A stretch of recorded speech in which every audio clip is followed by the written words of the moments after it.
Counting down in 5, 4, 3, 2, and 1. Mr. Ben Westaway. How are you? Welcome to the CamTalks show. Thank you for having me, Ken. Woo! Thank you for being here, my friend. How are we? I'm very good. Very good. Well, you made it. Yeah, bit of traffic Yeah? on the M1, as there always is. Oh, amazing. Where did you come from today? Derbyshire. Derbyshire. I was upstaying. I thought you were upstaying with my living lady. in London now. I thought this was your new residence. It's imminent. I keep threatening to move here. I think by the end of November, I'll be By here in November. full time. Yeah, Wow. Okay, cool. That's good. that's the plan. Well, then, Ben, why don't you just tell everyone who the fuck you are? Because no one has a clue. No, I'm your friend. I met you a few years ago now. I've been going to Alderney in the summer for Alderney Week and generally playing a bit of music over there. And we keep bumping into each other and hanging out and having great chats. And then you said, come and have a great chat in front of a microphone. Yeah, well, no, I'm really thankful you're here because I wouldn't want to give you all the credit, but in some way you inspired this show because yeah, 100%. I remember when you told me that you wanted to do radio, and I thought, why is he doing radio? Like, you know how freaking old radio is. It's the future. Yeah, but then I think even when we spoke about podcasting, or like and to think that you're in a very, very, very successful covers band. I mean, the world's most successful covers band, I would say. Certainly Europe. Yeah, Maybe not the and world. to hear that you wanted to go and sit in front of a microphone and talk to people, I was like, you know what, that makes a lot of sense.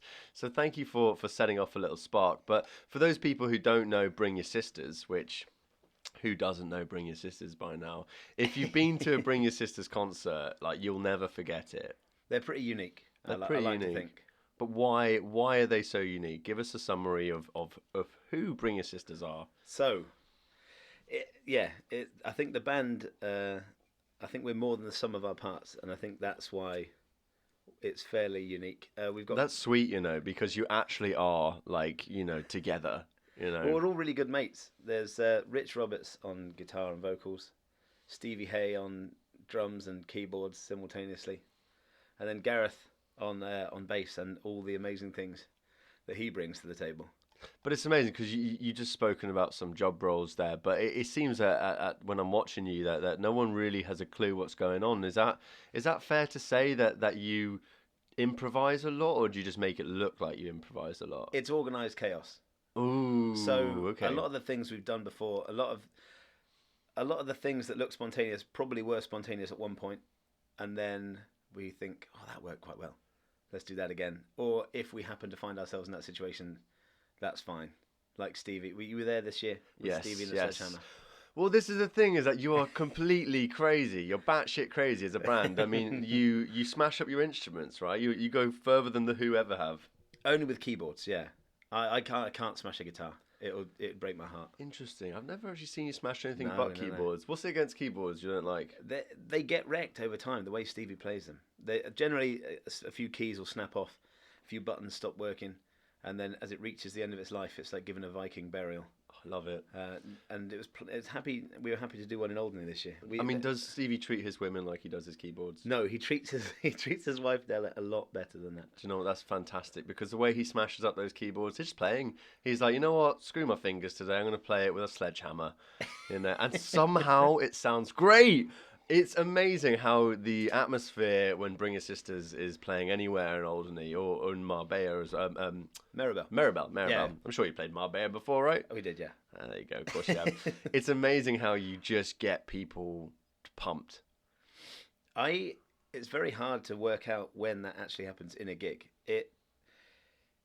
You'll be playing a normal song and everyone's kind of tapping their feet and maybe singing along a bit, and then suddenly all hell breaks loose, and I don't know why.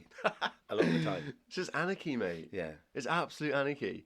But this is the thing, is like anyone that knows Alderney knows that it's a real community thing, and essentially because you know everyone and you've seen everyone in different parts, whether you're on the beach or you're drinking, you've seen everyone's worst, should we put it that way? Yes. So it almost feels like everyone's guard is already down. There's nothing to hide. There's nothing to hide. Yeah. And then Bring Your Sisters come along and add just some huge... there's a lot of alcohol involved, right?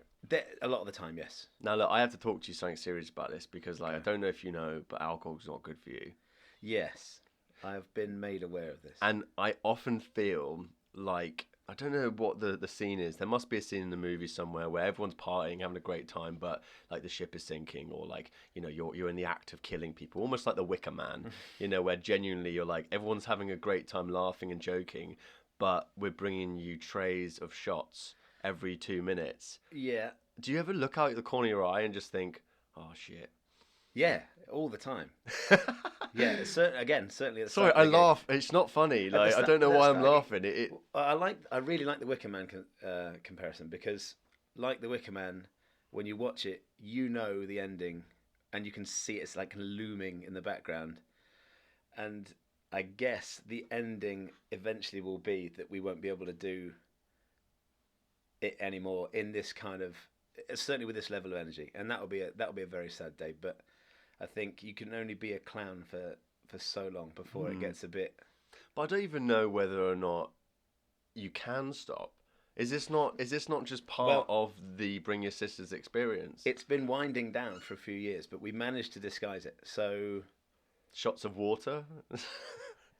I gave myself a shot of water once and gave Gareth a tequila. Oh, you bastard! It was cruel. I shouldn't have done it. Mate. So you're all just as bad as each other, really. Yeah, we spur each other. The worst people, though, are your clients. Yeah. And that's the thing, when you say bringing trays of shots, that's not us that ask for the trays of shots a lot of the time. No. And it kills me, mate. It kills me because for a long time I used to laugh at it and be like, ha ha ha, great. But now I kind of I can empathise with you slightly, and I see the look where it's like you do the whole double take. You see it, you look back, the sigh, you look again, you're like, fuck, because it's one of those things where we probably get more drunk and have a great time, and therefore we think you should get drunk and have a great time. Yeah. But you've been doing this, how long now has Bring Your Sisters been together? Bring Your Sisters started as a duo about 14, 15 years ago. Bloody hell. And then that was Stevie and Rich. And then Gareth joined 10, 11 years ago, maybe. Where did you find Gareth? He went to school with Stevie. Oh, and no way. He never played the bass before he joined the band. Wow. They kind of said, right, you're going to join the band, you need to learn bass. No way. Yeah. So this is how Gareth became a bass player. He's an incredible bass player. He's a great bass player. Yeah. So he was indoctrinated into the band. And then what about yourself? How did you come about? I was playing in another band out in Maribel, and every time I had a day off, I would go and see Bring Your Sisters and take a guitar along with me. Oh, you were a fanboy. I was a fanboy. Yeah. Wow. Yeah. And then they took the year off, which was the first breakup. Ooh. Chapter 1. Yep. Stevie got married, and Gareth went back to teaching for a year. So Stevie went on honeymoon for a year. Gareth started teaching maths in Ireland, and then I started a duo with Rich in France. And then when Stevie came back, that was when they asked me to join Bring Your Sisters in Alderney. Really? Yeah, in Alderney? Holly and Dell's wedding. I went over and played with Bring Your Sisters at their wedding. No way. I think that's probably the first time that I must have met you in that kind of period. Probably. So you were fresh. I was a fresh-faced little into the band. 27-year-old, 28 Jesus years old. Christ. Yeah. How old was I then? How old are you now? 34. Wow. It was about 8 years ago. Wow. Okay, cool. That was when I was having a great time. Yeah. But when I I won't saw ask. you were like, you were obviously young guys having an amazing time. I mean, what was it that drew you to Alderney? Well, it was that first Holly asking us to play the wedding. Then I kind of went along, made it a 4-piece. Then going back to Alderney every year as Bring Your Sisters, and then I started to make friends with all the Alderney lovely people. I'd go over on my own for solo gigs sometimes, start meeting people in London, and it's just, you can tell I'm an Alderney person a mile away. Yeah, they have a lovely outlook on life. Yeah. And questionable driving skills normally if they've passed their driving test. It is strange, isn't it? Because now that you're in London, do you feel a little bit, what's the word? Like, I get sometimes too nice to people. Like, I could be on the tube and like start saying hello to people. You can't be too nice really? To people. Yeah, it's nice. But wait, when you've moved to London yet? Imminently. End of November. Right, yeah. Come back to me in a year and tell me how nice I lived you in feel. London before. Yeah. When I first... so I left Cornwall when I was 23, I think. 24 maybe. and I came to London I was going to be a guitarist. Find your fame and fortune. I was going to make it as a I session love guitarist. it. Weirdly, I bought this one particular guitar as a Telecaster, and I was just playing simple G, C, and D chords. Oh, the only chords you need. The main 3 chords, and I just thought no one else's G sounds any better than mine, and I figured most of the work you'll be doing is playing the simple stuff. And I thought no one else, this is as good a G as anybody's. I'm going to go to London. So I moved to New Cross with a friend of mine from Cornwall, and then that was the winter that I hitched a ride out with a friend of mine, Al Jones. I'm not sure if you know him from Alderney. Okay. Because you know what Alderney's like. You know the name, but Yeah. you can't quite always match a face. Exactly, yes. Out to Marybelle. Out to Marybelle, yeah, and I slept on sofas. Wow. And then ended up from that, I just took a guitar and ended up getting some gigs playing with other people. And then from that led to a tour of Scandinavia in the summer, which led to a different band to join, and then that's it. It's been the last 10 years. Wow. So just for those people listening, Marybelle is a ski resort, right? It is, yes. In so France. from going from skiing to chilling in Alderney seems like quite a big difference. It's more similarities than you'd think in terms of the people. It's Yes. a very small community up there. It's like a more condensed version of Alderney. Everybody knows everybody's business straight away. You can't get away with anything up there. You can't just shag a one-night stand and walk in the next day. I wouldn't know. Well, you wouldn't know, of course you wouldn't. But this is the point, right? Is that a lot of your audience are, they're quite young people, right?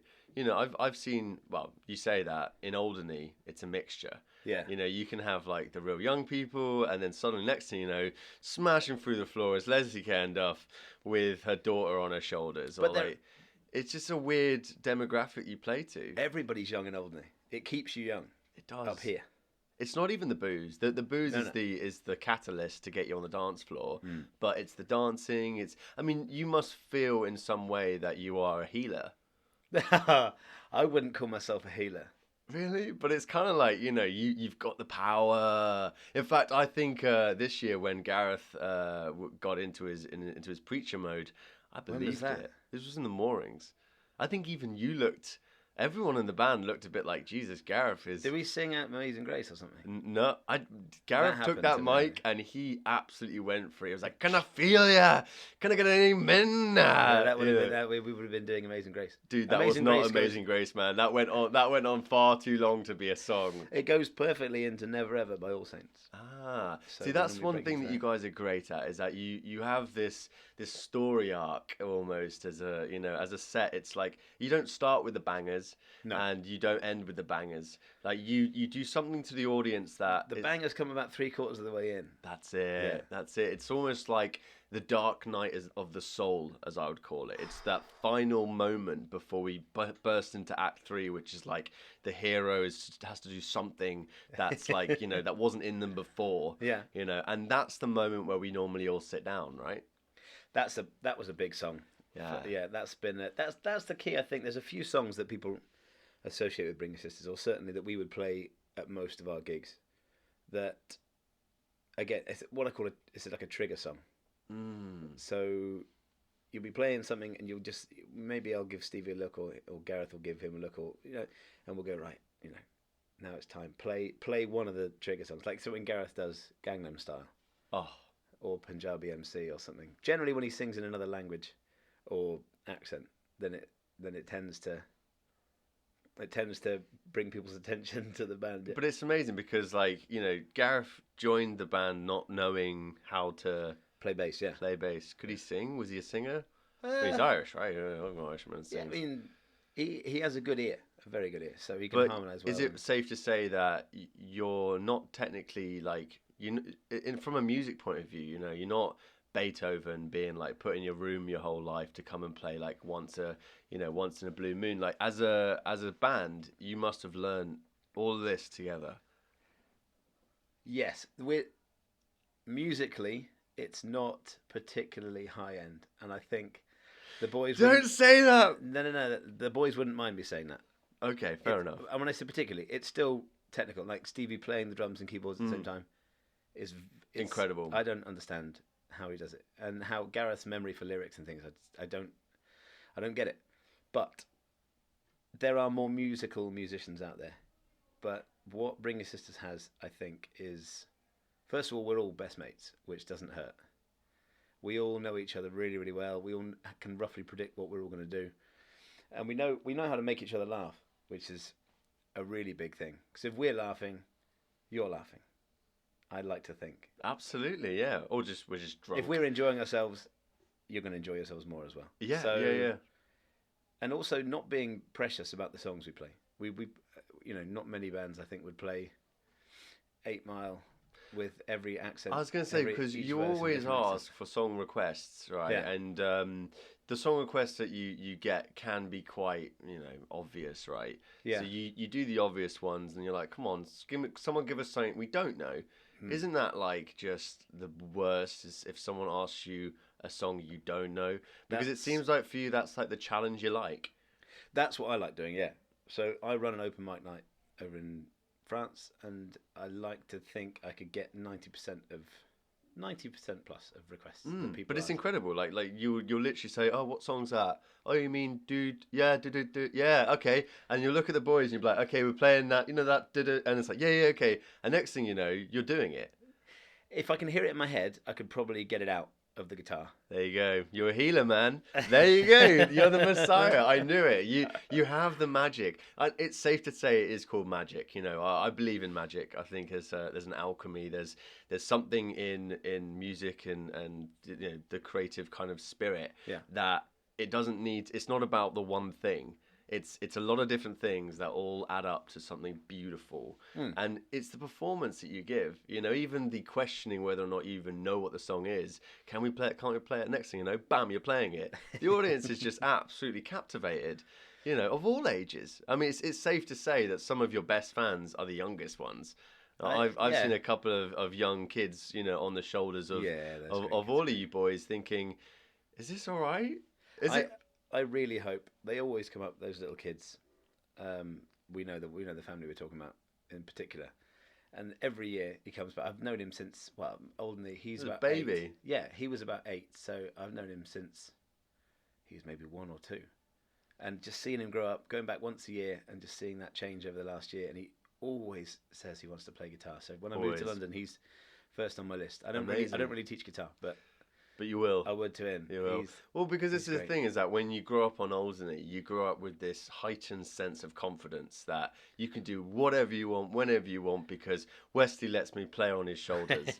And that's something really amazing. And you won't even know the effects you had on this kid until 20 years into the future. That would be amazing if he'll either make it or he'll break it. I think that's it. I think that's how you describe Bring Your Sisters. If you can't make it, break it. I love it. Absolutely. That's how. But you were talking obviously about sledgehammers and keyboards. I've also seen a chainsaw taken to a keyboard at one stage. Yeah. I was actually trying to find that video. I couldn't find it anymore. You haven't removed it, have you? No, it's still on the circulating the internet somewhere. There's a couple of videos that we've put up that we've had to take down, where we've been advised that it's probably not wise to leave that video up for legal reasons. For which I won't go into, but the chainsaw video is still there, on our Facebook page. It's incredible, man, and I think this is kind of going back to the point. Is like when you pull out a chainsaw, like people are just moved emotionally in ways that you could never see if you're going to see Beyonce. Do you know what I mean? Like you're never going to have that feeling. It's almost horror. It's almost like well, they're weapons. They're weapons. They're weapons. I'm always wondering now. I'm always like, where's something that you can break something with? Oh, look, there's the sledgehammer behind Westy's leg. Well, Stevie knew he was going to break the keyboard when we brought 2 over. Ah, that makes sense. Knowing that it was going to happen. And his motto, he was chanting before the gig: 2 keyboard enter, 1 keyboard leave. I love it. So that was the nearest thing he could find was a sledgehammer. I've seen him wrap him round a concrete post. The chainsaw was the famous one. That I have to ask though, because Stevie's married, right? He is, yes. Has he got kids? Yeah, 2. Jesus, I have to say it feels, and this is the great performers coming out in all of you, but it feels like Stevie's not always there. What, in the head? Well, I mean, it almost seems like he's drunk too much, and that the reason why he's smashing up this keyboard is because like he's decided today's the day I end my music career. Like it sometimes feels like so kind of scripted. He's a very good actor. He's incredible. He is. But all of you all are incredible performers, and it's a massive credit to you because actually fitting in with Alderney and the culture of Alderney is really hard. Like, you know, people don't want, you know, just a one band stand. Like no one just wants you to come over once and fuck off again. They want to see you year on year on year, and they want to feel like you are theirs. You know, you are their special thing. Alderney's great for that because we only play in a couple of places when we go out there. We've got to know people like you and your family, and just countless others out there that you see every year. And you're walking down the street. You can't walk down the street in Alderney without bumping into someone you know. And you may not remember exactly how you met them. Or their name, or just all their names. I know you. You know. Yeah. Hey, Yeah. How you doing? Yeah. And of course, the people that don't say hello, you're like tourist. Tourist. Yeah. Tourist. Yeah. Yeah. Madness, isn't it? So tell me, will you be coming back to Alderney? You know, regardless of Bring Your Sisters. Could you even walk around without people being like, you know? You're famous, man. I'm pretty sure we're coming back next year. As Bring Your Sisters. Amazing. I think I might be coming back in November on my own. Wow. To go and see everyone. But amazing. I'm pretty sure we signed a contract in blood that we would always go back for Alderney Week every year. I think you have. I've only been there a couple of times outside Alderney Week. Strange. Yeah. A lot quieter. A lot quieter. Almost kind of like pretty though. It's kind of pretty when there's like the families, you know, and I guess so. I like it at Christmas time. Christmas time can be really lovely. That must be lovely. Yeah, you just nothing's happening apart from drinking. And but this is the thing is that like I think sometimes when I talk about Alderney to people, the drink can sound like we are just a bunch of alcoholics, like you know, with some A&A meeting or like some like rehab center. It's really not, you know. And going back to what you're saying about, you know, it's almost like the mind of these people is so young that their body is just not aware of how old they actually are. Yeah. And the I'd agree drink with that. just helps, you know? I think it's just part of it. I think in all things, I was talking to my dad about this the other day, alcohol's just becomes such a part of, you know, if you're sad or, you know, someone will take you for a pint to commiserate. If you're celebrating, you have a drink. It's just... in every aspect of life nowadays, it's certainly in England or in the UK, it seems to be, you don't have a drink. That's it. Yeah. I mean, I had a drink yesterday in the pub. I signed my first client for my new podcasting business. So a friend of mine took me for a beer, you know, and you're like, I don't really do this unless I'm celebrating. You never go for a celebratory walk, do you? No. I go for a walk every morning, actually. How long do you walk every morning? So I actually just walk around the block a couple of times, okay. And then come back. You know, I call it road work. So you know, you just walk, you think about things. It's good for thinking. Walking. It is. It's really good. I actually read a really good book called The Borin Letters, and the Borin Letters are a series of letters written from a father who went to jail to his son, who was growing up without a dad. And it kind of starts by saying, "No, look, son, I'm in jail, but I don't want this to mean that I can't raise you as I would." And so each letter is like a different sort of thing, whether it's about taking care of your health, taking care of your family, taking care of your money. And it was fascinating, really is, because it's all written from, you know, from a father to a son. So if you've got daddy issues, the Borin Letters. What was he in jail for? So he was a marketing executive. So he was a copywriter at one of the top advertising agencies in like the 70s. And so back in the 70s, they used to do a lot of, you know, big. It was all Mad Men days, right? So like the amount of syllables you use in a sentence matters. The amount of this, everything matters to the point where like you're going to get more sales. And telling the truth actually back then was legally binding. You know, like you couldn't just create a campaign that was false. Yes. So he got actually imprisoned for false advertising, which is crazy. Prison for it? Yeah, in prison for it. That's heavy. Because you make X amount of millions from a campaign, and therefore you have defrauded people for X amount of millions. So it was really mad, and I think it touched on in his letters how like he didn't want his son to think that, you know, he was some sort of violent criminal or anything. Like, you know, this is a breach of the system. But I wanted to give you these series of letters as a way to make you, you know, Wow. A good man. So the Borin Letters, Borin Letters. yeah, fantastic. But not that I needed that much inspiration. Like my father, as you know, he's a major performer.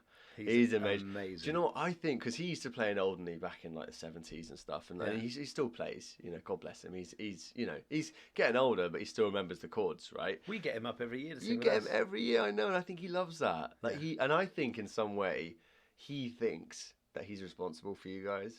I'd say he's definitely responsible. Yeah. But in a weird way, it's kind of like it's nice because he used to do all the performances that you guys are doing, on his own and with his friends who come over to Albany. But now it's like he gets to pass on the mantle. Pass on the baton. Yeah. Pass on the. In fact, no, he passed on to one other person. I have to talk about Mr. Dan McHale. Oh, beautiful fucking Dan. prick. I love Dan. He's my brother-in-law. But I have to admit, I bought a guitar. And then like 2 months later, I met Dan, and I then sold the guitar because I realised that I would never be as good as Dan is.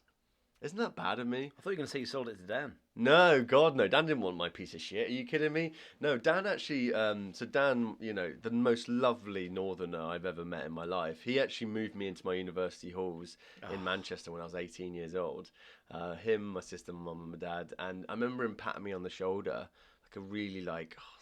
He's my sister's boyfriend, and he was like, oh, you're gonna do well, mate. You're gonna do well. I'm like, hope I never see you again. Yeah, thanks, Dan. And I saw him a lot because he's Dan the man. And now he's Dan the family man. He's Dan the family man. Part of your family. I think he's getting broody. Really? Yeah. I know what these northerners are like, man. They want their clan, but he's got a good job now as well, which is the main thing. He's working at Tiffany's. Yeah. So if you are looking for any jewelry for your lovely lady, I think I bought the big piece of jewelry. The big piece. Oh my God, big Mr. piece. Ben, tell us about the big piece. Tell us about. Tell us about the big moment. I'm going to tell you about the big piece. Tell me about the big piece. Oh, that was last Alderney week. We played the usual Alderney week and stayed around for an extra week with my lovely lady, and I was planning to propose to her at the end of that week, and I didn't bring the ring with me. Because it wasn't ready yet. Did you hear this story already? I haven't. No. Tell me. Awful. So I knew I wanted to propose. The ring is in London, so I called them up and I said, right, I need the ring to the Channel Islands, please. And they said, no problem. So they called me back. We can't get it there in time. There's no next day post. You must have had this with Alderney, trying to get something. You can't get anything too many in times. No. Okay, so I decided that I still wanted to try and propose. Poor Howie on the island. Every time I needed to go and make a phone call to try, I was staying with Jane. Every time talk to the supplier. Had to talk to either the post office or the Southampton airport, which I'll get to in a second. But I always had to say to Jane, I'm just going to pop out and call Howie. He needs a hand with some PA stuff. So poor Howie got the blame for everything. Of course, Janie was just thinking, God, when's this going to start? Janie was like, who's this Howie guy? Why can't he get himself together? But I eventually had to get the ring sent to Southampton Airport for an 8:30, a pre-8:30 special delivery, ready for a 9 o'clock flight, and the pilot brought it over in his pocket. And then I had to send Judy up to the airport to pick it up for me. And then that was it. Then I had the ring, so then I had no more excuses not to dirty the knee. There you go. So, and then how did you even decide? I mean, where did you do it? You have a lot to choose from on that beautiful island. It's a beautiful island. I chose a very romantic World War II machine gun emplacement. Love it. It's lovely. Up the bunker or no? What's the name of the fort? Which Torgey? one? The big Edwardian one. Yeah. Torgey. The one looking out near Baru, looks out over Baru. That's it. Yeah. Fantastic. So I think afterwards Jane said she knew something was up because I was actually holding her hand as we were walking along, and I was just talking, squeezing. And she's like, "Are you alright?" Yeah, I'm fine. Yeah. Isn't love great? Oh, being particularly wet, I think. And then we just looking out over a few islands, and the sun was going down, and just as I was about to do it, two cyclists come along the bottom of the track, and it was Gareth and Vicky Clark. Ooh. And Gareth knew, and Vicky didn't. So Vicky saw us, and she said, "Oh, Gareth, look, it's Janie and Westy. We'll go up and see them now." And Gareth, I know. So Gareth was saying, no, we need to go to the moorings now. And Vicky says, well, everyone else at the moorings, they're going to come here anyway, so we'll just wait here. Eventually, he got rid of her, and I breathed a sigh of relief. And then I just. Did it come naturally? Was it? Were you? No, my mouth was just dry. Oh mate, it was awful. I can't remember what I said. Were you like counting down like 3, 2, 1, go? Yeah, I think I was just shaking, and then I just thought, I've got to do it now. Like the same with, remember demon drops when you were a kid? Yeah. Those like real steep sides. You just push yourself to the edge, and then you have to push yourself so far that you can't go back. Not that I would want to go back. No, well, because you said yes, of course. Yes, she did, yeah. That's amazing. I mean, let's face it, she was never going to say no, was she? Well, the option was there. Maybe it could have been another thing as well, like yes, no, or maybe. Maybe it's always a good sign, though. Maybe. I would feel particularly aggrieved at a maybe. I don't know, like that's like try again, but let's go somewhere else. Let's go somewhere else. I mean that you couldn't get better than. She could have taken you on a ride, mate. She could have been like, no, let's go somewhere else. And she doesn't play around. No. It's amazing, man. So like, I mean, when's the big day? Next September. Next year, wow. And what did she say when I mean, what did you say? Did you say you fancy getting married? I can't remember. Just can't remember. Wow. A few times in my life. Janie's here, by the way. She's She's being very quiet over there and reading her book. She's going to cough if I say anything bad. I'm not crying, by the way, Jane. I'm just mopping my mouth. Oh, bless. But it's lovely. So, like, you completely were just in the moment. You were absolutely loving it. And a lot of times, if I do something when the adrenaline's going, I can't recall it at all. Dude, this skydiving. is so nice, man. Can't remember skydiving. You went skydiving? Yeah, 25th birthday with my best friend, and we got in the car afterwards, and he said, "Wasn't that amazing?" I don't know. We'll never do anything nice for you then. I can't remember. You do something nice, but do something like mellow nice. Yeah. Don't make my adrenaline go, because then I can't remember what's just happened. Super excited. Have you done a Harry Potter world? What's that? I mean, are you a Harry Potter fan? Because like I have to admit, like so you know the studios. I was going to wind you up, but I know you're like the biggest. I'm a massive Harry Potter fan. Yeah, I mean, I did the studios in Staines. It's quite weird actually. Yeah. But it's lovely. Right, the whole Harry Potter experience is amazing. I cried like 5 times on every stage of the tour, and then I couldn't remember it. Yeah. And then you get home that night, you're like, I can't remember what happened. You know. To my shame, it took me so long to realise that Diagon Alley was diagonally. Diagon Alley? Yeah. Is diagonally? Yeah. As in, like, it's a diagonal? Yeah. Where the name came from. I didn't know that was... To be fair, I was young. I was caught up in the thing, right? You know, like this is the things you have to realize is that like my generation were not educated by our parents. Okay. Like my generation were the first generation that kind of had the internet and this weird sense of like freedom beyond belief. Yeah. But we realized that we were almost like paddling out on a boat by ourselves. That we didn't really know where we were going or have life jackets. Okay. So when Harry Potter came to the big screen and then the books, you know, that was like our norms and values, man. And as I'm sure it was with many different generations, but like this is why I get particularly aggrieved when I see kids bullying each other. Yeah. I'm like, you clearly haven't read Harry Potter. Didn't you learn? Like, didn't you know what happens? Did Draco Malfoy teach you nothing? Exactly. You know, this is what gives us these like, you know, the perception of what's good and bad these days. But yeah, who knows what the kids are on these days? Probably crack. Well, like... I've never felt as old as I do, which is probably appropriate because I've never been as old as I am. 33, 35, 34. 34. The only other one you didn't say. No, but it's great, man, because you're now entering this new chapter in your life, right? You're coming back to London. Yes. You know, where are you living in London? What's the home? It's going to be east somewhere. As close as we can get to Homerton. Okay. Why? What's in Homerton? Janie's job. Fantastic. Janie's just qualified as a speech therapist. Ooh, I love it. So she can help you out, like, you know, with What's wrong with my speech? Well, no, your speech is fine now, but like if you carry on as the way you guys are going, like bring your sisters will be exactly, yeah. You know, when we can't spell our own names, that's Janie it. will be there for us. But she'll write you a whole new language, which is easier to say when you're drunk. It's like here's what you normally say to people. Here's how you talk when Here's how you should. Yeah, absolutely. I'm wondering if she can cure Stevie. I mean, maybe. I thought you were gonna say Gareth because sometimes that his Irish diction is flawless. Sure, it is. No, it is, and it's lovely though. So would you say now you're kind of settling down a little bit now that you've kind of you pop the question. You're obviously looking to move back to some kind of controlled environment. Yeah. Settling down. Is that the word I'd use? I'm not sure. Does anyone settle down? Yeah, I don't. I never really felt unsettled. Does that make sense? Yeah.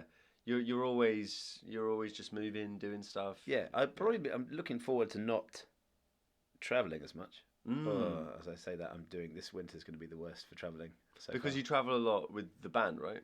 Or with no, just this winter I'm doing because I've done the last 9 seasons in Maribor. Right. This year I'm doing 3 days a week in Maribor.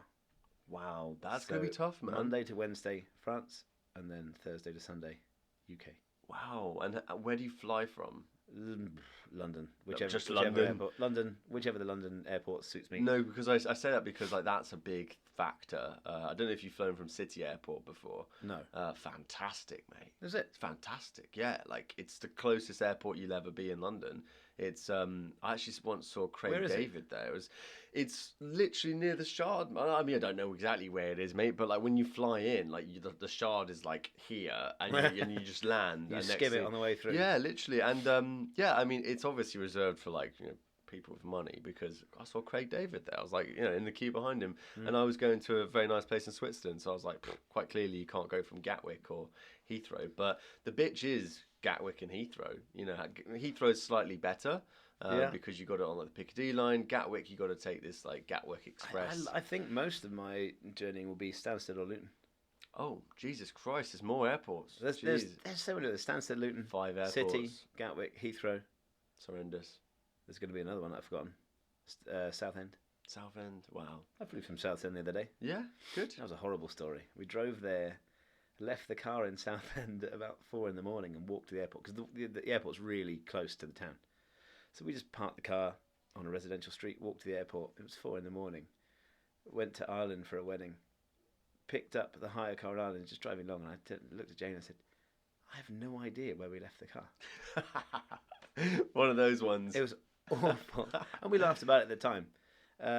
Not for particularly long, because then when I flew back, I went and walked and found the car on my own. And I just had no idea where I was walking. It's a nightmare, isn't it? It's not like in Alderney, is it, where you just walk out and just like jump in someone's car. You're like, this is like search for a maze for your car, right?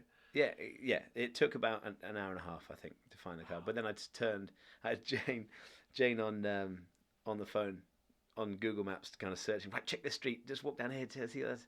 And I just finally took that last left turning and saw the car there. I was like, beautiful. Happy. Have you done anything to your car to like, make it look yours? Have you? Because No. I noticed a clip wing mirror this morning. Yeah, you didn't see the scratch. No. If you walk around the other side. So I bought the car in this summer. Mine was on the way out. This one, a friend of mine, with the ULEZ charge, he was getting hit. It's just over the limit for the ULEZ emissions. So it's like a midnight reset. So he would go into a gig in London at 10 o'clock, leave at 1:30, and you get hit twice. So a bit of a pain. So he gave it to you? No, he needed to get rid of it. He bought the same car but the petrol version, so he didn't have to pay that. I see. And he sold this off cheap. And so now you've got it. That means going into Central, you're not going to be able to... Well, because I only ever take my guitar. He had to bring a drum kit. That makes sense. So I don't have to take a car. Because here's the other thing, is that actually driving in London isn't really needed. So, I mean... Not if you don't need to carry anything. Right, but if you do need to carry things, then you have to... It's just best to have a car. How the hell are you going to get your car around like London? I mean, like surely most of the places you play in London are going to be... like built up areas, parking's going to be a bitch. That's the beauty. I just take a guitar. Well, that's nice, isn't it? So where in London are you going to be playing? Where's I'm picking up a residency in Soho. Ooh, in the lovely. O'Neills in Soho. They have live music every night. Lovely. So we'll be playing there. I do a few solo bits around West London. Classic. And Dan McHale. Busking. He put me onto that. Yeah. I'm going to give that a go. Yeah, absolutely. Well, because he Dan did a bloody proposal for someone Like someone booked him to do a proposal, so he's playing away her favourite song. That's what I should have done. Well, you should have done, but who would have played it? You know what I mean, It was also the day before he got married, so exactly, he might have been a bit busy. Exactly. And Jenny would have been like, "Why is Gareth sat on the bunker playing a bass right now?" It's like, "Oh, because everyone else busy." But it's nice because unfortunately that wasn't filmed. I was like, Dan, get someone to film it on an iPhone, whatever. But I mean, look, busking can really help. It can do a lot. I mean, not just because of the people walking by who might even just look at you, but you can get a video of you busking that could go viral. Like you could, if you made a song pre-Brexit, knowing that on the 31st was going to be the last day, you could stand outside a tube station and sing goodbye to everyone, and just say goodbye to all the European people as they're walking. I've got no real drive for original music at all. In terms of my guitar playing, I'm happy to play on other people's. I don't. But you say this, mate. So but I'll afraid. be honest with you. Every song you guys play is original because you seem to change the words a lot. So you're very That's good. because we can't remember them. But this is it. Is that you can everything you do is it's amazing how because you've mastered everyone else's shit, you've now been able to kind of turn it into your own. So I've no doubt that your busking skills will bring you great pleasure. I'm frightened of songwriting. You reckon? Wow, why is that? Because if someone doesn't like my guitar playing, fine, that's okay. But if someone doesn't like a song that you've written, it's like they're saying, I think a song should be part of. You should give away a bit of yourself every time you write a song. You should always be personal if you can make it. And if someone doesn't like it, it's I don't like you. But it's subjective, mate. I mean, I like to see it now as we live in an age where there's so much attention which is just saturated everywhere. It used to be that we were all drinking from the same watering hole back in the glory days, whereas now there's just millions of streams that physically streams. Yeah, people streams. are fucking It's a good streaming word their for it, own their own shit. So it's you have to create a niche. You have to create some sense of your audience. You have to know who your audience is. So, it's tough. But at the same time, if I don't like your shit, someone else will. Yeah, I just don't think I could handle it. I don't think I could handle someone saying they didn't like it. Wow. Well, this is why actually the record labels are now screwed, right? Because the record labels are trying to judge people based on whether they think they're good or not. And of course, you're not just your music anymore. Even if you wrote an amazing song right now, it wouldn't be enough. Because you're part product, you're part marketing. Yeah. And that's the thing. Your story is what sells you. And I've always thought this because there's a film you've seen Yesterday, the film about the Beatles music and what happens if the Beatles never existed, and this guy just wakes up and can play them all. It's got this humorous element to it, which is oh, that's an alright song. But it's not huge. It's just an alright song. Exactly. So it's but part of you and what you can offer as an artist is that story. You say to me you don't like people, looking at your songs in case they don't like it. Well, tell me more about that. Well, I just, for that reason, I don't even really try and write songs for that reason. When was the first time someone criticised your own work? Well, I don't really know. I want you to relax now. I want you to feel like you're at home now because, there must have been a time, growing up, because you're a very talented musician. When did you first pick up a guitar and start playing to people? I used to play in a church years ago. There you go. We just nailed it, everybody. Your fears come from the church. We all know that they come from those days. I don't know. Are you scared that God will judge you? No, not at all. It's not God. No. Oh man, where is it? I don't think I could take someone saying I wasn't very good at something. Ooh. Especially if it was something I thought I was good at and liked. I think it would give me a dent. Ouch. Yeah. Okay. Yeah, no, I feel that. But it's those dents that, allow you to learn, right? Yeah, it probably would be. It's one of those things, it's with all due respect, yeah, your C chord's a little bit off. It's like the song was great, but your C chord, so it's obviously if I was to give you criticism as someone that has no idea about music, it would be a bit well, Cam doesn't like my music. Whereas if someone like Dan was to say, oh, why don't you try it like this or whatever, you kind of respect that, So it's what are you afraid of? Are you afraid of the unqualified general person, or are you afraid of the expert? Probably the unqualified one, which is the most. That's the worst. That's the stupidest thing about it. I also think I'm an incredibly harsh critic. Okay, of yourself? No, of other people. I tend to keep it to myself, but I tend to be very opinionated on, especially with things with music, because I take it. While I don't take Bring Your Sisters particularly, it's not a particularly serious band. Absolutely. I know. I'm sorry to say it, Cam. I'm sorry.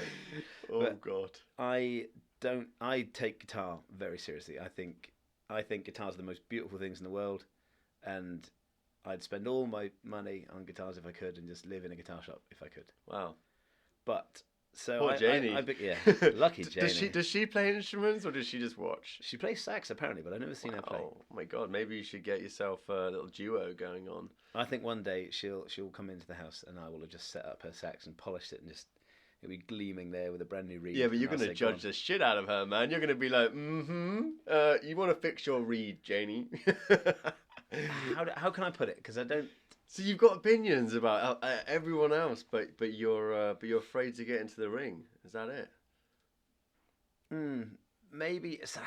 So if someone's on the way up, as in if they're learning, then I'll give them every ounce of support I can give and just be like, great, you're on the way up. It's when people kind of seem like they're up there. Yes. And I feel like you don't know. I see you. I see a lot better people that aren't getting anywhere. Yes. And I see some people who really, like, what do they call the fence turtle? The fence turtle. Yeah. It has no idea how it got there. It must have had help to get down there. And it doesn't know how to get down. Interesting. And now, of course, you're moving back to London. You're going to see far more of these talented bunch. These fence turtles. Yeah, I mean, it's interesting, man. I went to a folk jazz club called Spiritual Bar in Camden. A fantastic place. You should definitely go and check it out. It's one of probably the last original places in London where they just have, open mic nights that... there's no commerciality to it at all. And Raf, who is the owner of Spiritual Bar, set up a little record label called Spiritual Records. So anyone that comes and wants to record, he will help them record. I did a late night podcast with them at about 2 a.m. in the morning once after one of their gigs. And the people I saw that night, I was like, these guys are the best I've ever seen. No offense. They were real. I'm not going to say you're not real musicians, but these were like solo artists who were like there playing all of their own songs. Yeah. And it was just unbelievable. But part of me knew they weren't going to make it, and it sucks to say. But I've had a lot of experience in marketing during this whole digital evolution. Yeah. And it's like no one really cares how you sound. Like they care. They care what you bring, and this is the thing about your performance skills. Is that you've got the left hand. Now you got to get the right hand. Yeah. And even Ali could not have gone in and just started jabbing with the left and not having the right. Yeah. So it's that confidence of saying to people, no, this is my music. That people start saying, yeah. This is him. Okay, I like it. So I feel like when you get here properly, you got to go check out Spiritual Bar because I'll go check it out. You'll absolutely love it. In fact, I mean, there's a lot of Alderney people in London. There is. There's an ever-growing number. It's unbelievable, man. I feel like Alderney's like a secret society. I feel like we're like we're like a private members club that just like just spreads throughout the world. It's lovely, But the people in London, they have a lot of musical people, and a lot of them have introduced me to these kind of amazing places. And I'll take you some nice jams as well. I would love to, mate. And we actually have, as you know, we are in a warehouse. There's a jamming studio next door that, they always kind of play stuff. So I would love to get you more involved in my life. Man, I'll bring a guitar. Yeah, I mean, absolutely, man. Like, I genuinely feel like now that you're going to be in London, it's time to just do more. Yeah. Do more. Do all the stuff you want to do, because I don't particularly know what you want to do. I mean, what do you want to do? I've just set up a company with my best mate in the world. Oh, fantastic. Tell me about it. What is it? It's called Hoedown, and it's an events production company. Fantastic. Events, dude. I studied event management at uni. Did you? I did indeed, yes. I got a 2-1.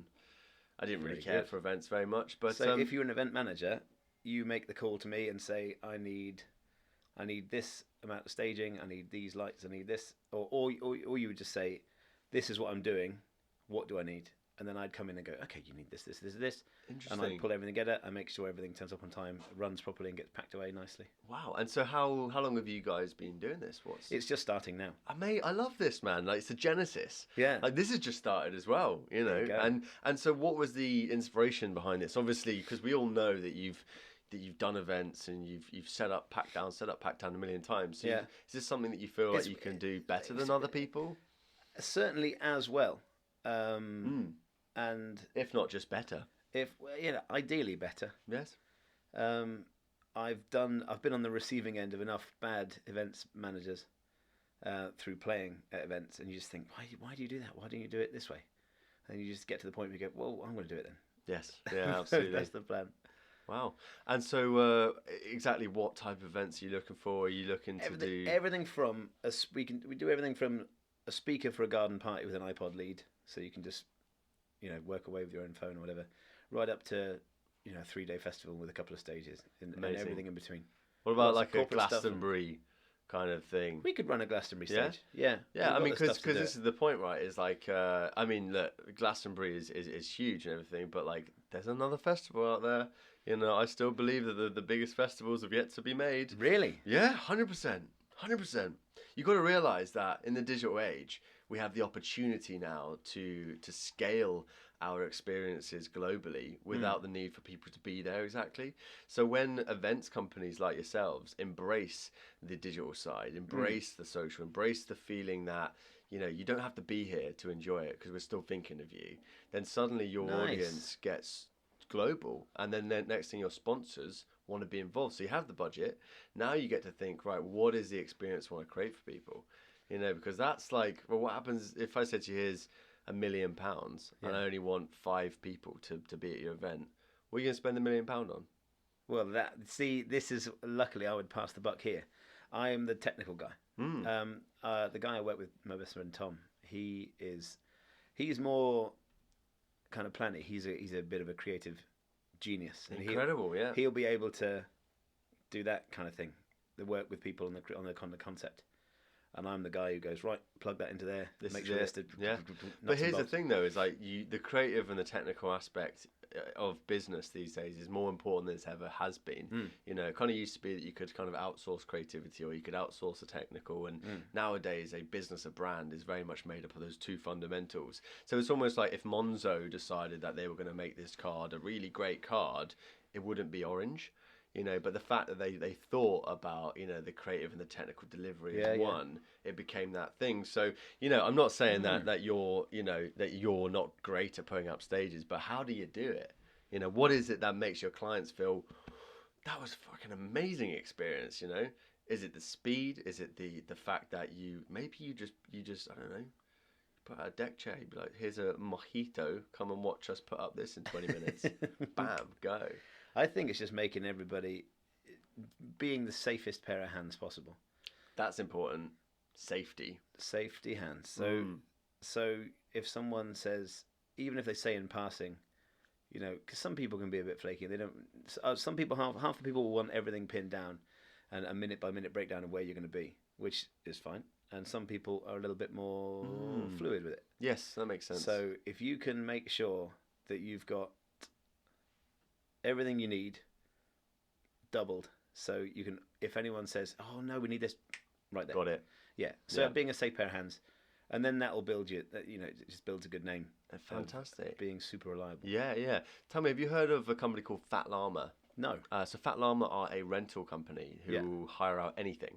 Okay. And I've used them on occasion for camera equipment, for sound equipment, and it's basically if you own something, you can put it up on Fat Llama. So it's peer to peer. Yeah, exactly. So it's great because it's based in London. They've got an office in London, so they store a lot of. So if you had mics, you could go put your mics in there, and you never have to even go and arrange pick up a drop off. Cool. But also people who have the equipment, and if you're last minute, you can book it on the day and just go pick it up from the person straight away. That seems to be the way everything's going. Sharing economy. Yeah. Oh, I love it, man. I absolutely love it. I'm even now, I'm living in a warehouse. I'm doing, pro bono work. I'm just kind of like, I'm just making videos with people on the basis that they have something for me to offer. So it's like, I think that's kind of the new age we live in. But yeah, I mean, for your new company, it's incredible, right? You have the world at your disposal. So now you've got to create the experience. Exactly. It's going to be a slow burn, but we're in no kind of mega rush. We don't have massive overheads. We don't have debts to service. We're just going to be getting out. A lot of the things. You never know. You could go down the Fire Festival route, and next thing you know, you're like, I need to go reclaim my tents. I know that you'd never get involved with that, right? Because you've got to ask yourself, the scale of failure with the Fire Festival really comes down to those people that even thought they were going to do it. Do you think there was a vicious motive behind that? No, or did people genuinely just think Fire Festival was just made by a bunch of techies, a bunch of entrepreneurial startup people that said, you know what the best lead magnet for our new app is going to be? A festival. And of course, without having any idea about how festivals operate, they just thought, oh well, that'll work because right now we got 50 developers making an app. If you want to run a festival on a little island, give me a call. I love it. Alderney, let's do Fire Alderney. Look, I have to ask the question. Are you going to get involved with Alderney Week? I think if there was space for us, for sure. Alderney Week seems quite kind of. You see, I've seen the same faces every year, calling up the same leads and plugging in the same things. So if there's space for us to do it, that would be lovely. Whether we could cost effectively do it. Moving things to the Channel Islands would be. I'll answer that one for you. Yeah. No. This is the biggest problem. So Alderney Week, for those people listening, is the biggest event of the year. It's incredible. A week-long family. I say family event. It is a family event, but there's a lot. There's things for everybody. There is things for everybody, and at least 3 public appearances of Bringer Sisters. At least 3. Plus the private shows that you guys play. We generally get roped in and play birthday parties. You do, and you get on boats, bunkers, bloody. I hate the bunker party. Oh, you do. Call me crazy. No. It shouldn't rain indoors. No, that's not sweat. Right. Yeah. Oh no, it is crazy. But you've seen that level of amateurism because it is amateurism. It's like we make the best of what we got, and you've got that sense of what makes a good night happen. So. Technically speaking, creating an events company in the commercial sector now is going to be a piece of piss. I really like the way Alderney seems kind of bod's job and kind of make do and mend. That's really cool. Yeah. I think if it got slick, it would lose a lot of the magic. It would, of course it would.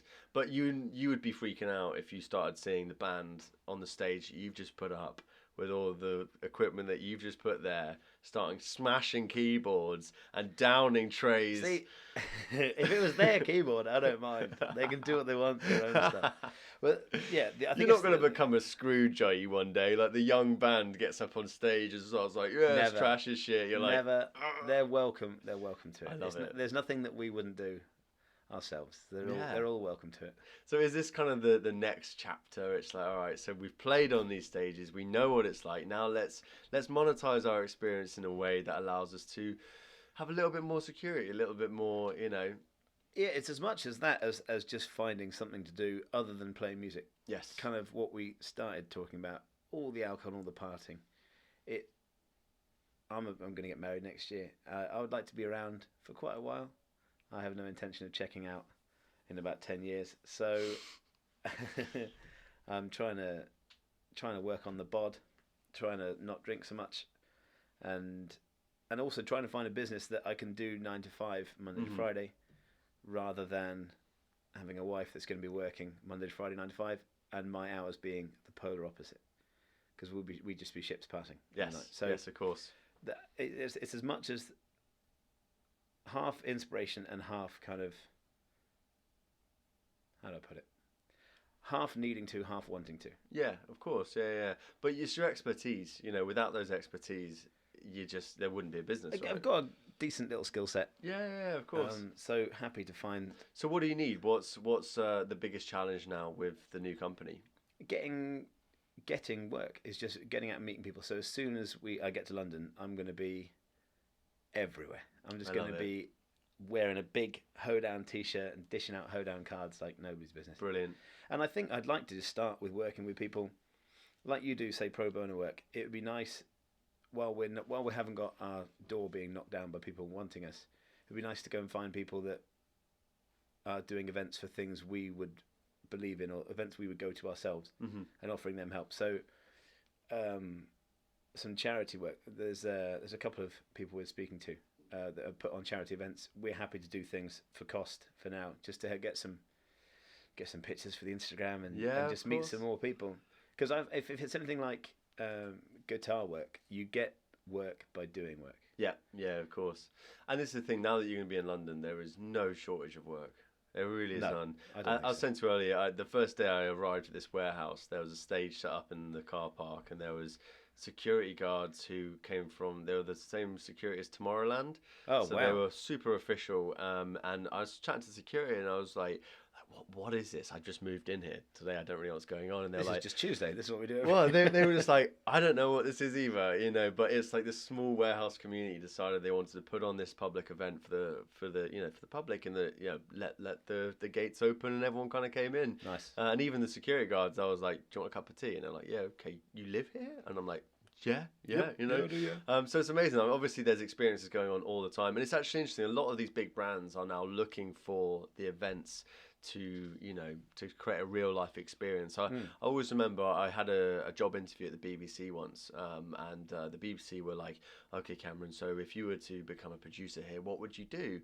And I was like, well, you say to me that you got this whole digital remit, but you're the only people that really have the authority to kind of go into schools or to businesses and just start doing stuff. So you should start doing like live events and start doing a thing like Sports Day, where you get like 25 schools to come to one school and make a big media thing out of it. And they're like, yeah, but we're going we're going digital now. And I'm like, but you're the BBC. You have this ability, But what I realize is that actually when people are looking left, you got to look right. Okay. And that's the thing, is if you can sell a brand on a band and say, actually, you know what, your audience like X, Y, and Z, let's put on a show for them. Yeah. I think that's the new thing, is there's a lot of experience. Christmas is coming, man. Christmas is coming. This is it. I'll be in the UK for Christmas this year. Yeah. I won't be in France. Incredible. I'll be back with the family Christmas. Oh, lovely. Yeah. It's always hard choosing whose family to go to at Christmas. Do you ever find? We've kind of come up with a cunning plan, because some of the family are away with other members of the family who are married. They kind of do alternate years with his parents and then her parents. Yes. So we just make sure that we sync up with Janie's family. Yeah. When Janie's family are all together, we're there, and then when they're not all together, then we'll be all. You have to sync. My family will be all together. Yeah. I mean, my Christmas last year, Dan and them were actually in Dan's house in Preston, and now, of course, they're going to be in Alderney. Is that the first time that they were away for Christmas? Yeah, and so like now I'm like, I have to go there for Alderney this year, otherwise we're not going to see him next year. And I don't know what's going on, man. Like, part of me with my new business, as I'm sure you're feeling, it's like, just leave me alone. Just everyone leave me alone. I don't want to bloody go home for Christmas. I do, of course I do, because you'd be lying in my warehouse like, what's going on? Yeah. But it's interesting, isn't it? Because like throughout all of the new beginnings of life, you still got to go and do that family stuff. It's nice to keep the family ties going. It is, and maybe that's the thing, isn't it? Is that there's everyone's so busy wanting to do stuff in their life, but the family time you get, the time where you get to go be with your friends, your extended friends in Alderney or whatever, you get this sense that that's what life's about. Yeah, if you can bottle that, you'll be a billionaire. That's it. Well, it's real. You have to be in a real room with real people. Yeah. And it's just, I don't know. It seems not everybody has that kind of access to that kind of experience now, or they'd rather be, living their online life. That's true. It's sad, isn't it? Is it sad? Yeah, I don't know. I'm not sure I want to call it sad, in case anyone has that. You're talking to the guy who literally puts out content for the world to see, because I want people to know who I am. Okay. So you're talking to the person who essentially everyone talks about as being like, oh, you want to just be popular. It's like there's a weird sense of like misunderstanding with people that make content, with people, because there's watchers and then there's the people that make it, right?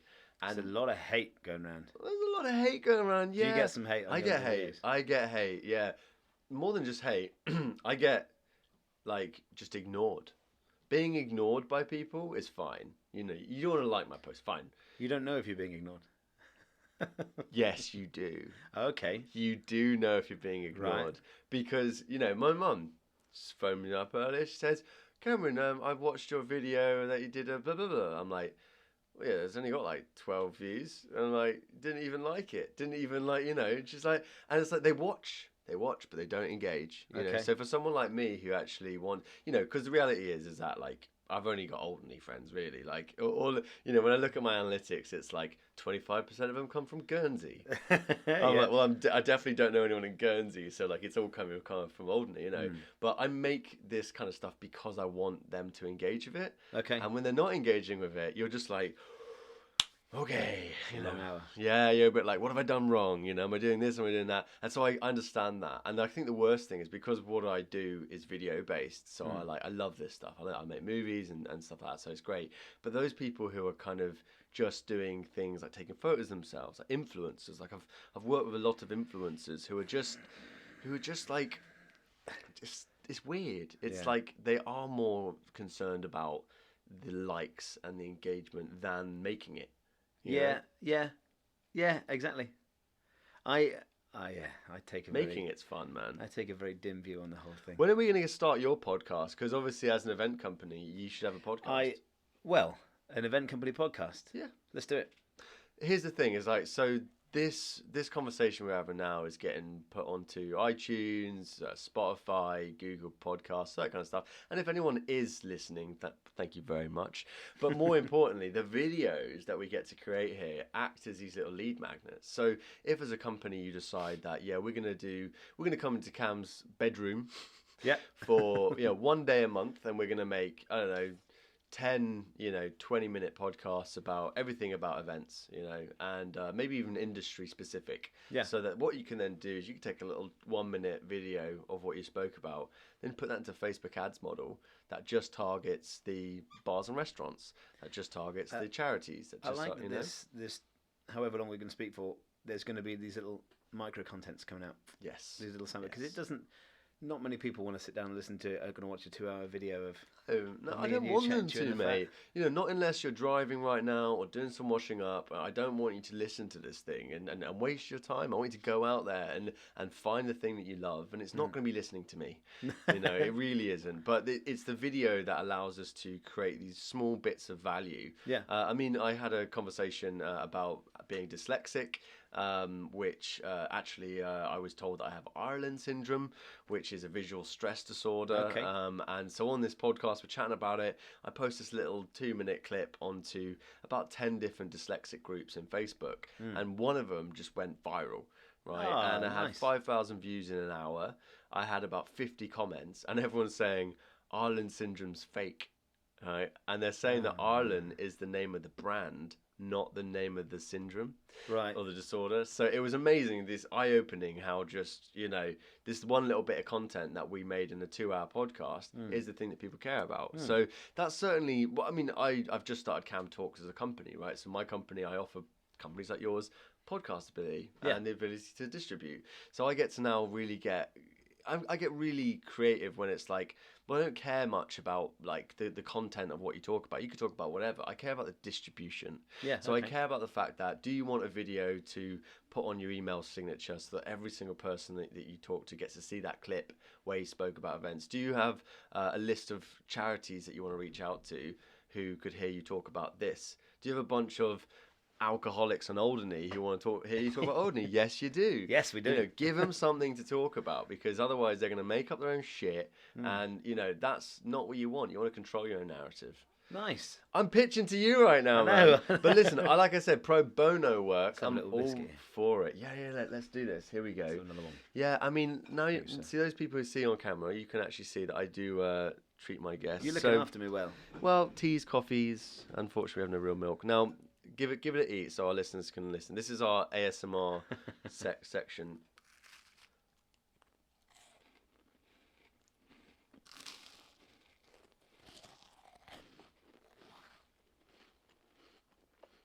I think you're supposed to whisper on ASMR too. Well, this is the part of the show where, if it's late at night, lock all of your doors, get in bed, and listen to the late night show. It's beautiful. it's beautiful how there's these weird, quirky little like, subcultures popping up these days. ASMR. Who the hell knew that ASMR was going to be a big thing? Who were the first two people who, probably two good friends, one really trusted the other one, just went, you know what I really like?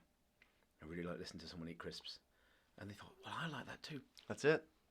A really nice little thing that happened recently. You'll think I'm a bit mad. I used to, if I get a bit daydreamy, if I'm drifting off in my own world, every now and again I get thinking about my mum.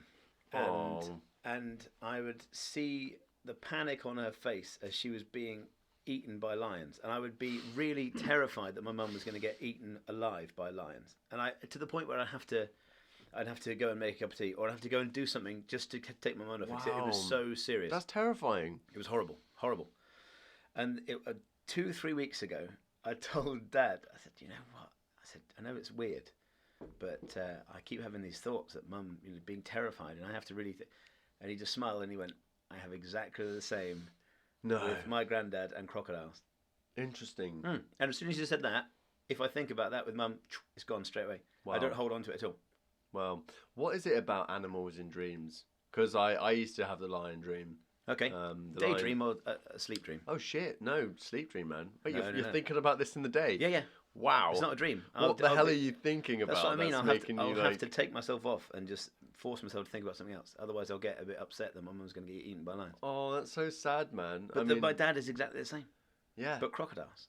Interesting. Well, there's something about animals in dreams. I know this because I used to read up about my old dreams, and my dad was the one that told me not to look into dreams too much. So I kind of just stopped. More recently, though, I have to admit I had a couple of dreams where I killed people, and I don't know whether that's incriminating me right now in like a future murder case. But like genuinely, like it Don't be too specific. Well, no, I don't even know who it was. I think it was just like. To the point. That was it. Everyone was chasing me. Everyone. It was like Black Mirror. It was like every single person was like just chasing me, and it was like I couldn't do anything else but that. And I kind of woke up. I woke up in the middle of the night, and my girlfriend Nina was just like, "Cam, you're right. I'm like, yeah, fine. Get back to sleep. You're like, I don't want to close my eyes. Like I sleep with my eyes open. Wow. And it's horrible. Poor Janie, man. Poor Janie. Jesus. Well, that's not so bad. She put gets some glasses on or something. Put some sunnies on. I think it was a little sleep mask. That would be fine. Oh yeah. But I've been told I sleep. People have seen me doing it. They'll be lying on a sofa and then they'll realise that I'm actually just like dead eyes, just looking right through them. But that means that whatever's in the room feeds into my dream. So I'll augment reality. So I'll be looking at a wall, and I'll just see dogs start to scratch through the wall and run around my room and all sorts of horrible. Maybe you need to learn as you sleep. Maybe you need to put a TV on your roof and like That'd just be go good. through like, I don't know, Oxbridge like lecture series on like something really clever, and just see if the next day you wake up like, I've got it. Well, I sleep talk a lot as well. Interesting. There's a really good app that I've only seen in passing, but it records anything. Oh, I know. Oh, you're recording it? Yeah. Wow. I've got some crackers. Really? What do you say? Like a lot of the time I mumble, and then suddenly there'll be a little mumble, and then a really clear sentence will come out. Oh, sit down. And then, I don't think I have sung in my sleep, but I tend to sleep talk in fairly strong accents as well, which is quite strange. Wow. But there's one. So I was lying in bed. You get excited to wake up in the morning and listen to it because it shows you It shows you like the sleep pattern. It shows you how many times you've spoken. So you okay, cool. Listen, it was a busy night last night. And, busy night. And so I'd be mumbling.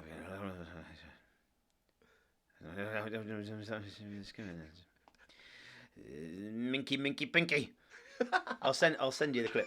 Oh, I love it. We've so got to hear clear. this. Wow. So clear. Sounds like the Fast Show.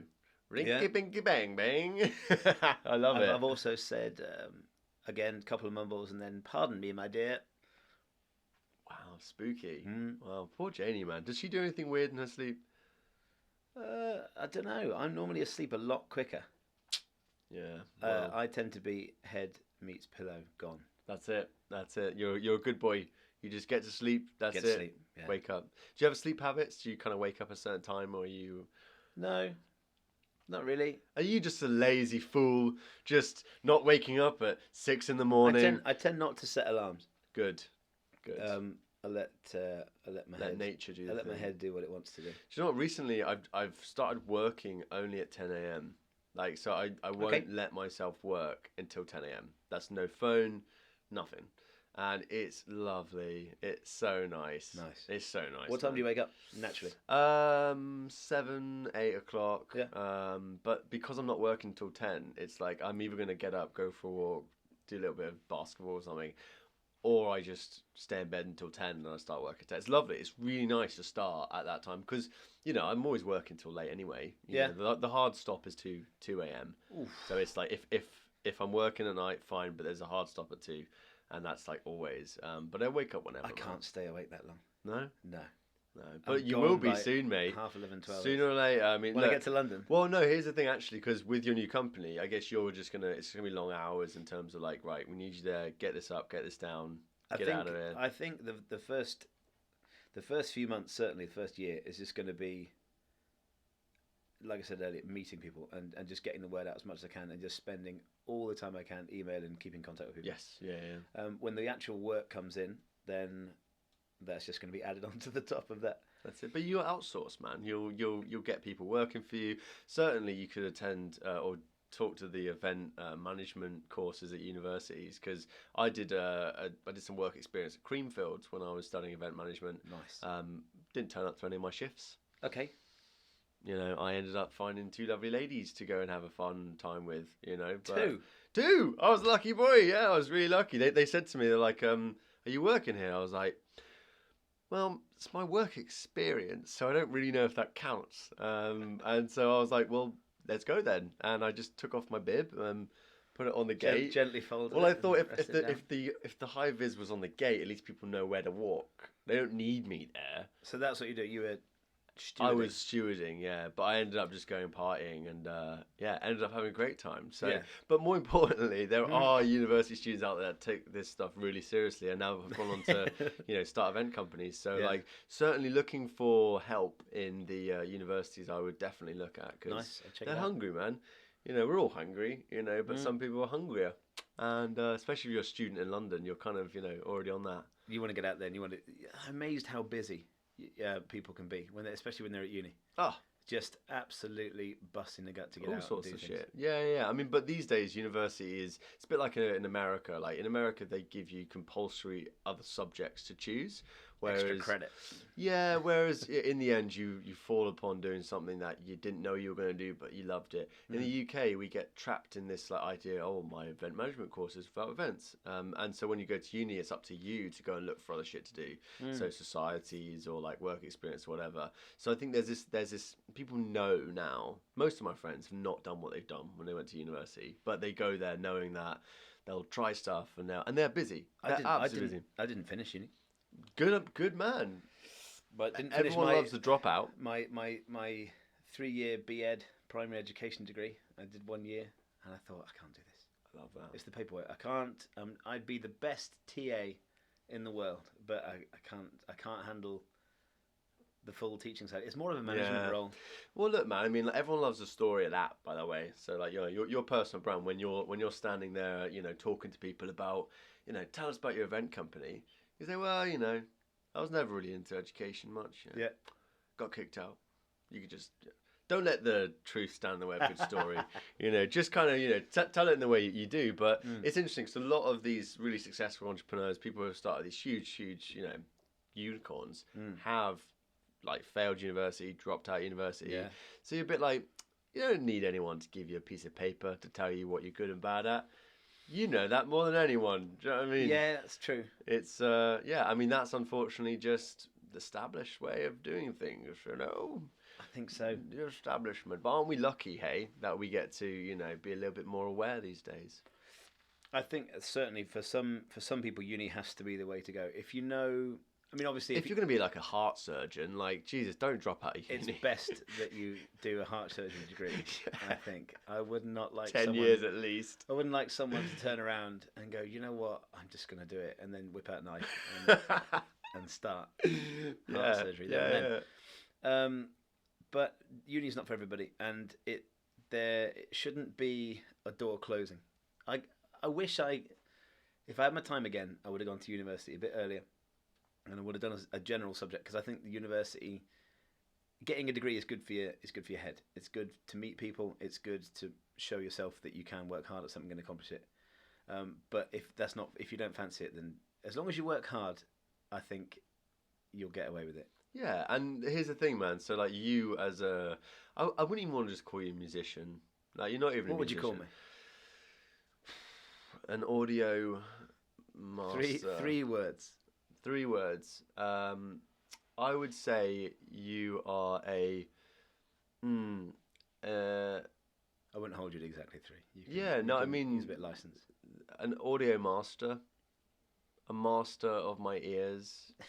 Master of ears. A master of ears. No, I don't know. Like, so you are a sensory master in the sense that you manipulate people's ears. Look, dude. I mean, there's not a lot of exact science behind music. Like, people don't really understand why music makes us laugh, cry, get angry, do a jump. I was thinking the other day, why do we dance? Why does anybody dance? What is it about? Safety, rhythm, yeah, survival. Yeah, it's that feeling of going to war. Okay. If you're the one guy beating his shield off, someone else from your own army's going to stab you. It's like, mate, get with it. We're trying we're trying to chant. But dancing's interesting, right? Because like you see people dance all the time, and I mean, do you ever just think like, what are you doing? Who was the first dancer? What happened? Who was the first person to hear? That's a bit loud. Sorry about that. No, that's all right. And just think, I can move my body to that. Well, there's a great series on Netflix called Explained. Yeah, I've been watching a few of those. Jesus. Well, then you know about this one then. So, like, generally monkeys don't understand rhythm. Chimpanzees don't understand rhythm. We're the only creatures, apart from some other creatures, parrots, and we found some other, creatures that actually can predict. Yeah. We know when a rhythm is coming. So, like, we have something about us that we need it. We absolutely need it. I totally agree. But this is the thing, is that even language is very new. Even before language, we could hear things. And so like I think this is the point really, is that I mean, there's been some amazing studies done now about like sound therapy. How you can be depressed and you can kind of use not just music that we love, but frequencies to actually help improve your emotions. Wow. My girlfriend's dad is an inventor. He has a company in Switzerland that is called Audio Vitality, and they do vibration therapy. So essentially you lie on a table, you're surrounded with these speakers that project through you a type of frequency that affects a certain part of your body. That's amazing. And it's groundbreaking stuff, mate. And interesting enough, when you sit there, they have to optimize it to you. So they ask you to listen to 6 different tones of humming. It's quite good, actually. That was nice. And they say to you, which one do you like the most? Right? And you'll never guess which one I like the most. Which one? The one that reminded me the most of the old Trilanders that used to go to Alderney. Oh, I love those bands. Joey the Trilander. And that vibration, actually, I did 2 treatments of sound therapy, which I cried. Really? Yeah, I cried. Is that powerful? Yeah, it was really, really powerful, man. And it was, for me, her dad asked me, well, what's the one thing that you'd like to change about yourself? And I said, well, it's the first time I ever met him as well, by the way. I was a bit like, this is crazy. Meet the parents. Yeah, exactly. Stand on my vibration table. Well, I told him that I don't like salad. So he was like, right, we can treat you for that. I'm like, oh, shit. I need to go and see that man. Yeah, dude, this is big stuff, man. Like, you will absolutely know more about this. I hate leaves. Honestly, man. Leaves? Yeah. Like, a leaf. No, salad leaves. Oh, salad leaves. Dude, I mean, they got me to like salad in the end. I'm fine with leaves, just not like Stay tuned. I'm the first person in the world to film this. Okay. I made a vlog about it. Really? Yeah, the vlog's coming. I thought you were going to say the vlog was called Stay Tuned. No. I mean, genuinely, I've not had the time to jump back into vlogging yet, but that's the next thing I want to do, is just make these vlogs about things. And I was very lucky to be invited to my girlfriend's dad's laboratory. So was he asking you questions? Wow. So there's a therapist that sits with you and asks you to visualize what salad is, what the color of it is, what the shape of that is. And she says, where in the body is it? Oh, it's in your mouth. Okay, now I want you to swallow that. And I'm like, oh shit. Now it turns into this orb that like just gives you energy and good feelings. Wow. And you're like, wow. And then she says to you, okay, so Cameron, why don't you like salad? And I just go, my sister forced me to eat it. And she's like, oh, tell me more about that. I'm like, we're really young and in the Georgia, and she made me eat salad. And I'm like, eyes closed, like just really delirious. Really? And then by the end of it, she says, so Cameron, do you like salad? And I just burst into tears.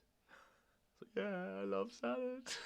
Have you told Em this? No, she doesn't know yet. She doesn't know. She doesn't know. She doesn't know how much of an impact she had on me as a young person. She made you eat salad. She made me eat salad, and I said no. So since then, I've been saying no to all healthy stuff, which brings us on to our next subject: healthy stuff. Because you've just recently run a marathon. Half marathon. Yeah. Half marathon. Give yourself some credit, lad. It's a marathon. Oh, it was rough. Yeah. How was it? Tell me about it. It was 2 hours 40 minutes of rough treatment. Wow, nearly as long as this podcast. And the worst thing was Mo Farah did it, and he won the Great North Run, and he did the whole thing in 58 minutes, I think it was. Does he even need to turn up, man? So That's he could have run. We could have started at the same time. He could have run to the end, just hung out for 40 minutes, and run back to the start in the time it took me to get to. Don't worry, dude. He's on corn. I'm not going to beat myself up. Tell me why you did it. I did it because lots of things. Like I said earlier, I intend on being around for a while. You get to the point where you think, I'm really not looking after myself very well. Time to start. And I'm probably best when I have a deadline or a target and a bit of pressure. So I just signed up.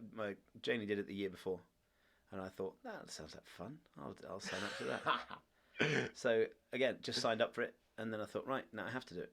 Bam. And that's when I'm at my best, I think. I love it. So the first run I did, it was a little 2-mile lap. Near my dad's house is a perfect little 2-mile lap, door to door. And the first one I got about 1.5 miles, and I was puffing and panting and just had to walk the rest. And then, yeah, it's amazing when you look back to see that you know after a few months you could do a half marathon. Not a particularly quick one, but finished it. But they say, and you see it in these movies and stuff, like there's like a wall, right? And you hit that wall at a certain mile. Do you know what that mile was for you? 7. Jesus. Yeah. And how many miles in total was it? 13. Fuck. That's before halfway. No, wait, that is halfway. The weird thing was, it wasn't like, I didn't think, my body can't do this. I just got horribly bored with running. That makes sense. Because I'd done, before the half marathon, 13 miles, I'd done one run of 9 miles. Along from Angel, along Regent's Canal to Little Venice and then back again. Lovely run. Yeah, about 9 miles. And again, at mile 7, I just thought, I can't be bothered. I'm just sick of it. Wow. So I think a 10K would be the perfect distance for me. What were you listening to? Oh, you must have been listening to something, or you? No. Just... So running on my own, I'd have. That's why you're bored, mate. Anyone's going to be bored. I was with Janie. Oh, that's nice. Sorry, Janie. And then we were next to each other. Was she a pacemaker? She's a lot quicker than I am. Yeah. She's an athlete. Were you slowing her down? Yeah. Oh yeah. Massively. Dragging her down. Oh, but, were you dragging your feet? She is a beast. And then what did you do when you crossed the line? Did you sit down? I sat down in the medical tent. Yeah. Yeah. Oh shit. My left knee just went nope, not anymore. Oh. So I then got a load of ice on it and compressed it for a while. So is that a bit of a kick up the arse, knowing that if you ever had to run, you're not looking like you're in good shape, mate? No, I'm not at all. No. So the thing is, could have killed you, mate. It could have killed me. I had a little Fitbit on. Looked at my heart rate. Says you're dying. Not good. Mate. It ran out of numbers. But listen to me. People have died in marathons. Lots and lots of people have died. I think even the reason, I don't know if you know the reason why they're called marathons, but it was actually during he died, didn't he? It was during the Roman Empire days. Someone had to run back to tell the emperor that the enemy was coming. Yeah. And they should send off a little bunch of them because they knew not a lot of them would actually get back. And the one that comes back says, "Emperor, the enemy's there." And he's dead. Yeah, I'd imagine the terrain was a little bit more severe than a nice tarmac. Yeah, slight absolutely. hill.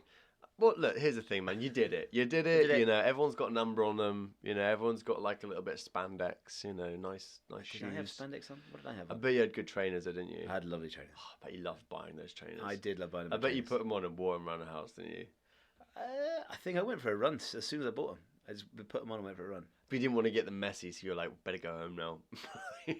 don't want to run that far. I wasn't. I think I knew they were a tool to be used. Yes, because that's nice about running shoes, isn't it? You buy them, you're like, they're serious. I'm here serious now. I'm a runner now. So running in non-running shoes, I'd imagine you'd run into problems fairly quickly. Yeah. With knees especially and joints and things. So I went into one of those shops where they make you run on the machine and they video you and they slow it down and go, see what you're doing here with your foot. You need to, you obviously you run like this, so you need our most expensive shoe. So I thought, oh yeah, I do. I need the most expensive one. I better buy that. So yeah, that's what I bought, and they're the ones I bought a year ago, and they're the ones I did the great when I was running. Amazing. And so moving on, then you're going to be going to Kilimanjaro. Yeah, next challenge. Wow, what made you do this? It's Janie's dad's 60th birthday. Oh, God! So I kind of said, And he wanted to climb a mountain for his 60th. That whole family is amazing, man. They go for it. Don't worry, mate. You're going to survive a long time with Janie on your side. Like about 10 people a year, I think, die. But no. But that's because of other factors, not because they, like people die. People die. People die all the time, But if you don't try, you're going to die anyway. The only thing that gets you is altitude sickness. So as long as you keep an eye on that, and if you're suffering badly from it, then you can't do it. Yeah. But we heard about a chap that whether it's someone that we know or someone telling a story, they climbed it 17 times and couldn't do the 18th. So it kind of as in died. No, just got altitude sickness. Acute. I just went back down. Yeah, and the guides all keep an eye on you. They're constantly. But it must change all the time. Like it must have everything to do with air pressure, like the weather. Like there must be this like sense that your body is entering into an atmosphere that it's just not used to. It's just not enough oxygen. So the percentage of oxygen is obviously the same, but by volume, there's just less air because it's. Can you just hold your breath? Like that's probably the worst thing to do. I bet going down is well nice. It's like, yeah. I've heard, yeah. Come here. Apparently there's worse on your knees and things. Walking, because you spend 7 days walking up. 7 days, really slowly. Jesus, really mate. slowly walking up. And then they wake you up on the last day, they wake you up at like midnight. And then you walk through the night to get there for sunrise. And then you spend about 10 minutes at the peak. I love it. And then straight down. Wow. Now look, before you go to Kilimanjaro, there's a show that I watch on YouTube. It's called I Should Have Died. Don't tell me you've ever heard of this. Don't look at it. Oh, wait. Do look at it. Right. I Should Have Died is an amazing show that used to be on ITV, and they've now put all the episodes onto YouTube. And it's like these survival things, right? Where like it's I should have died. They didn't die. Is it like 999? It's better. It's like reconstructions, really good reconstructions. So they'll be like, oh, we were climbing a mountain. I was with an unexperienced climber who got themselves up to half a peak, and we decided that we couldn't go on, stuck on the peak for 12 days, had to do all these crazy shits to survive. I feel kind of confident now that whether I'm stuck out at sea or stuck on a mountain, I kind of know what I got to do to survive now. It's all in your head. Yeah, but sometimes it's good to just kind of learn a bit of survival skills before you go and attack. A bit of Ray Mears bushcraft. Yeah, and obviously tell someone, right? You always got to tell someone where you go, and even if you just kind of like leave a little Instagram story or a little whatever. Back 100 years ago, when people wanted to do this stuff, they just went off and did it. And you'd never know if they, never came back. He didn't come back after a month. A bit like my cat, just really walked off one day and never came back. It probably knew its time was up. Cats do that. They do, don't they? Yeah. It's like Frodo at the end of Lord of the Rings. Just, I'm going to heaven somehow. Across the sea. Yeah, which no one knows what that's about. But anyway, so look, good luck going to Kilimanjaro. Thank you very much. I'm sure you're going to have a lot of cultural stuff happening. I'm sure you're going to have a great time. It's going to be a real good challenge. Yeah. Part of me thinks it's just walking. Just keep walking. Keep going. But I know it's going to be a lot harder than that. I've got a lovely pair, like my lovely running shoes. I've got some lovely walking boots. Fantastic. I don't get blisters, so I was planning to take a little guitar up with me, which I forgot to pack. So now I'm not taking guitar. Well, with make me. sure you bring your talcum powder because talcum powder. Sometimes when your chest area Yeah. gets a little bit sweaty and you've got a Bergen on or a backpack, Yeah. it's gonna really start chafing, and you don't know that hell. your nipples actually have much sensors until they begin. Until you do a half marathon. I mean, now imagine doing that with a backpack on. Like that's the risk you've Oh, got, you know. yeah. But you have to pack everything in your bag. Make sure you bring some sweets as well. Yeah, we've already put one. Yeah, you got to bring in sweets and stuff like that. I mean, well, I'm not telling you how to fucking do a mountain. I've only done like, a few mountains. I did like Snowdon. Did you? Yeah. Nice. I But, did. like, you kind of walk up that thing like in like a day. I would like to do. I did Scafell Pike. Okay. Where's that? Lake District. Oh, lovely. I like Lake District. That's the highest point in England. And Wow. then Snowdon's Wales and Ben Nevis is obviously Scotland. Big Ben. I'd like to do the big three. You need to do Ben. Obviously, you could get to the top Ben. of that, you'd be like, You can do all three in a day. That's Wow. in 24 hours. I think. Interesting. All the three highest peaks in the Nice. UK. Going down's got to be the funnest bit, right? You're just like, woo, it's I'd time say to so. go. I'd say so. That's it. I've been warned with Kilimanjaro that you give everything you've got to get to the peak, and then you think you're done, and then you need to save a bit, keep a bit in reserve for the descent as well, That makes a lot of sense. because it's not a walk in the park, the descent. So I'll be making sure that I keep a lot of my little energy sweets ready for the Yes, walk and don't be down. afraid to tell them to slow down. I think that's the one thing, isn't it? Like you got to go at the pace your slowest person. I think I'm going to get to the peak and then suddenly go, oh no, I can't go on any further. Get the helicopter. I'm just going to stay here. That'd be Save quite all day. nice, wouldn't it? It's There we like go. you do that whole sleeping thing with your eyes open. It's like, oh, he's sleeping. You're like, just Yeah. stay still, and they'll call. snoring with my eyes open. They'll call an ambulance. I think they should put a dirty, great big slide at the top. That's such a good idea. I love that idea. Yeah, just It's like a a lot of zip fun. line. Yeah. Something like that. That'd be good. Wouldn't it? Well, I've skydived from the skydive I did was 18,000 feet, Wow. and Kilimanjaro's 19 and a half. There So you go. if it was a steep drop, you could just jump off the side. I've always thought, when people die on mountains, I'm like, am I Mm. stupid? But can you not just get a helicopter and fly them there? They're like, oh yeah, but you can't land, or like the weather's terrible. I'm like, but the option is they're going to die, or you can try. I think if it's like that thing with if someone's drowning, you wouldn't endanger yourself to Yeah. save someone drowning, because then you've got two people dead. Yeah. I guess At that's least, what they're at thinking least is. if if you fall on the mountain and it's bad weather, you can just say, "Do you know what, guys? Just leave me. Yeah, I don't want any of I'm you." fine up here now. Yeah, that's it. Just give me my little. Damn it! I didn't bring the guitar. If it's That's it. hypothermia, you'll end up naked. Yeah. Well, no, Right. that's probably a good thing, right? That's the last thing, isn't it? The Yeah. last stage of hypothermia is you suddenly feel really, really hot and you take off all your clothes. Bam. Well, hopefully you don't get to that level. Fingers but crossed. I'd love to get you back on the show at some point. I'll definitely come back. Particularly when you, in London, when you've done Kilimanjaro. Hopefully this will be a very successful climb. And give me a couple of months to get home, and I'll come and tell you how it's going. Amazing, mate. Amazing. Okay, well, look, just to finish the episode, tell me a little bit more about what it is you stand for. Give us some truth bombs about yourself, Mr. Ben Westaway. Okay.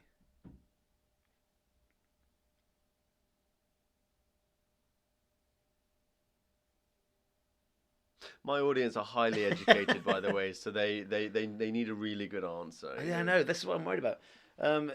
Yeah, you've kind of jumped me with this one. Then- What do I stand for? You have arrived at the gates, and I need to know I think what you stand for. if I had a philosophy, it would be to try and leave the world a better place than when you found it.